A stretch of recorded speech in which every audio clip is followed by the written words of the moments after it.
Good morning. हे पहाटेचे 5 वाजले आणि माझा सकाळचा दिवस सुरू झाला। जाळीभर भांडे रात्रीच घासून ठेवल्यामुळं आज सकाळी जरा मोकळं वाटते। चला, बाहेर तर अजून खूपच अंधार आहे, तोपर्यंत जाळीतील भांडे वगैरे लावून घ्यावे लागतील। आज मी तुम्हाला बरंच काही आज दाखवणार आहे। आज मी कांद्याचं रोप आणलेलं आहे, ते लावायचं आहे। माझी परसबाग दाखवणार आहे।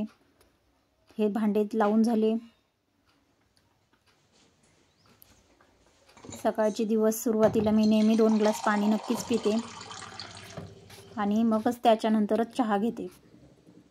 आता आज माझा मेसचा मेनू आहे इडली सांबर। तर मी सांबरची पूर्ण तयारी करून घेतली। हे आहे इडलीचं पीठ। आता पीठ मळून घ्यावं लागेल पोळ्यांसाठी। आज मी तुम्हाला बरंचसंच काही माझा दिवसाचा डेमो दाखवणार आहे। माझं कसं कसं काम आहे, काय दिवसभर माझं बिझीच असतं शेड्यूल। हे आहे मी मेससाठी इडलीचं भांडं आणलेलं। माझ्याकडे होतं अगोदर, पण खूपच छोटं होतं। यामध्ये एक साथ 30 इडल्या होतात। त्याच्यामुळं इडलीला डबल जास्त म्हणजे हे करण्याची गरज नाही पडत। एका भांड्यात भरपूर 30 इडल्या होऊन निघतात। त्याच्यामुळं मी निर्णय घेतला की मोठंच भांडं आणावं, नाही का। याला थोडं तेल पुसून घेतलं म्हणजे इडल्या पण पटकन निघतात। सकाळी लवकर उठल्यामुळे जरा ताजंतवानं पण वाटतं। खूप फ्रेश हवा असते सकाळची, आरोग्यासाठी देखील चांगली असते। चला तर मग आपण बाहेर पाहतोय, थोडं उजळले। चला आता सडा रांगोळी वगैरे करून घेते, तोपर्यंत इडलीचं पण होतंय। हे माझं आहे पश्चिमेकडील दरवाजा। रोज सकाळी सडा रांगोळी केल्याशिवाय तर दिवसच जात नाही बाबा।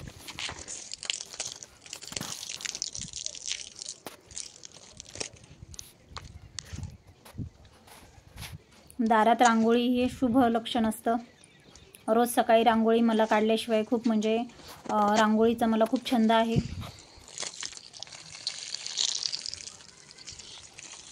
मी माझ्याच परसबाग दाखवणार आहे। प्रत्येक झाडांची फळांची माहिती सांगणार आहे मी, तर नक्की व्हिडिओ शेवटपर्यंत पहा।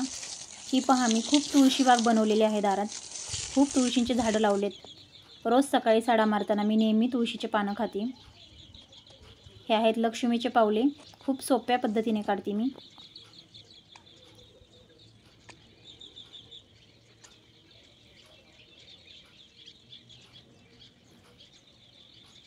रोज सकाळी रंगाने रंग भरून काढलेली रांगोळी खरंच खूप सुरेख आणि छान असते, दिसते देखील छान। मला नेहमी रांगोळीचा छंद आहे, म्हणून तर मी यूट्यूब चॅनलला संकल्पसिद्धी रेसिपी आणि अनेक कलाकृती असं मुद्दामूनच नाव दिलेलं आहे। कारण की सर्व प्रकारचे मला खूप छंद आहे। विणकाम, रांगोळी, शिवणकाम। सूर्यनारायण उगवले आहेत आपले। तर पाहते आता मी काय करते, इडल्या काढून घेते अगोदर। खूप छान पद्धतीने पीठ भिजल्यामुळे इडली पण खूप छान निघते। आज कशा निघलं बघितलं ना। कांद्याचं रोप काल गावाकडून आणून दिलेलं असल्यामुळे आज कांद्याचं रोप एक लावायचं आहे। दिवसभराचं खूप सारं काम पेंडिंग आहे आज भरपूर कामं करायचे।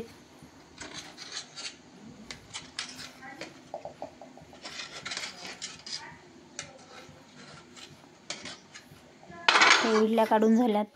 या पोळ्या पण लाटून घेतल्या मी। आता चला परसबागेत काही फुलं वगैरे पाहून, हे फुलं घेऊन मला देवपूजा करावं लागेल अगोदर। ही माझी देवपूजा झालेली आहे। एवढं आहे। देवपूजेला फुले असतील तर खूपच म्हणजे छान, मन प्रसन्न वाटतं देवाऱ्याकडे पाहिल्याच्या नंतर।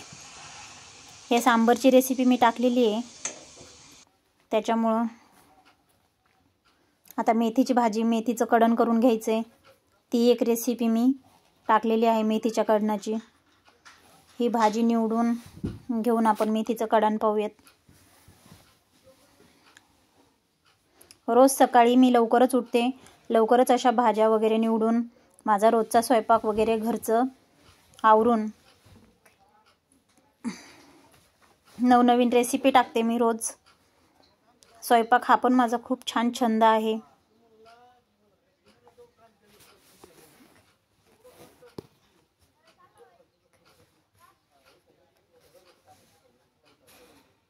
ही भाजी आपली चिरून झालेली आहे. सकाळी सकाळी कामं तर खूपच लवकर आटोपतात. सकाळची हवा ही खूप निरोगी असते. हा लसूण मी असाच पकडीवर फोडून घेत असते नेहमी.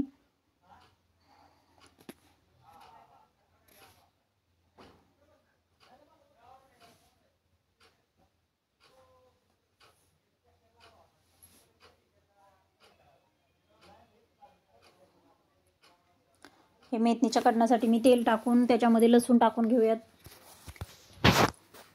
मेथीच्या भाजीपेक्षा मेथीचं कडण खूप छान लागतं. त्याची टेस्ट खूप छान असते. नक्की एकदा करून पहा.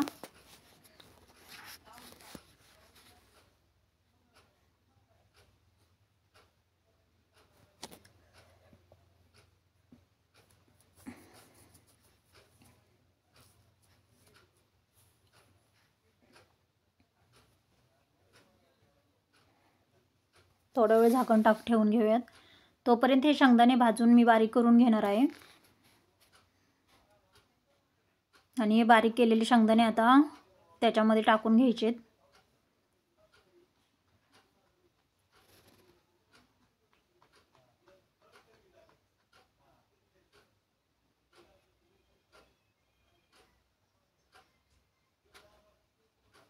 आता त्याला बाहेर पाहून घ्यावं लागेल कांद्याच्या रोपाचं काय झालंय काय नाही. हे कांद्याच्या जुड्या काल मी गावाकडून आणलेल्या होत्या. आता हे कांदे मला परसबागेमध्ये लावून घ्यायचेत. तुम्ही नक्की पहा माझी परसबाग कशी मी सजवलेली आहे. झाडं वगैरे भरपूर लावलेली आहेत मी. झाडांचा मला पण आणि माझ्या मुलांना पण खूप छंद आहे. कारण की गावाकडची माणसं आणि गावाकडचं खूप वेगळं वातावरण असतं. तसं माझ्या माहेर आणि सासर दोन्ही जवळ असल्यामुळे माझ्या मुलांना शेतीची तर आवड भरपूर आहे.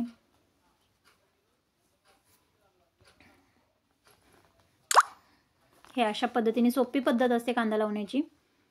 मी शेतीत पण बऱ्याच वेळा कांद्याचं हे पाहिलेलं आहे, केलेलं आहे.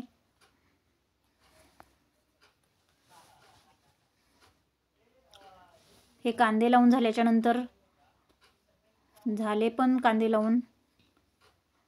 आता त्याला पाणी तर द्यावं लागेल ना कांदे लावल्याच्या नंतर. आम्ही इथे एक कॉक काढून त्यासाठी एक पाईप ठेवलेला आहे परसबागेत पाणी घालण्यासाठी. आणि त्याला असं एक माझ्या छोट्या मुलाने शॉवर बसवलेला आहे.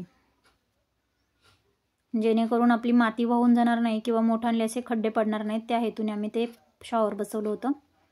आता ह्या साऱ्या आपण पाण्याने फुल भरूपर्यंत मी तुम्हाला माझी परसबाग दाखवते. तर हे पहा माझ्या परसबागेतील केळीचं झाड. या केळीच्या झाडाला खूप केळी आलेले आहेत. हे पहा, पाहू शकताय. जवळजवळ 12 डझन केळी आहेत ह्या. आणि खूप छान पोसलेल्या आहेत त्या.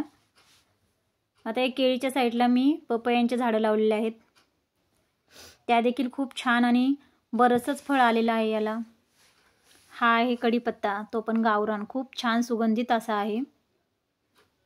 हे माझं छानसं छोटंसं अंजिराचं झाड मी आता नवीनच बागेतून लावलेलं आहे, बागेत आणून. हा आहे पेरू, त्याला मी फॉर्म बसवलेले आहेत जेणेकरून किडे मकोडे पडणार नाहीत.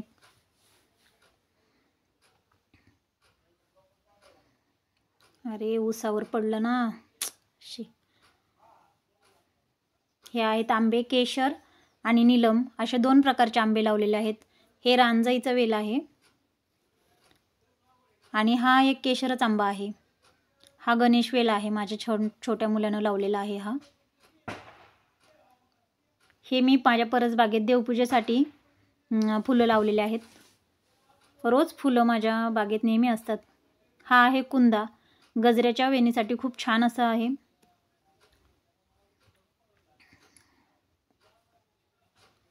हे पण एक पपईचं झाड आहे, खूप मोठमोठ्या पपया आल्यात. हा आहे चाफा, रंगीत चाफा. येलो आणि पिंक कलरचे एकत्र फुलं येतात, खूप छान असा. हा पण ऊस लावलेला आहे मी. हा आहे नारळाचं झाड, त्याच्या शेजारी मी एक जास्वंद लावलेले आहे.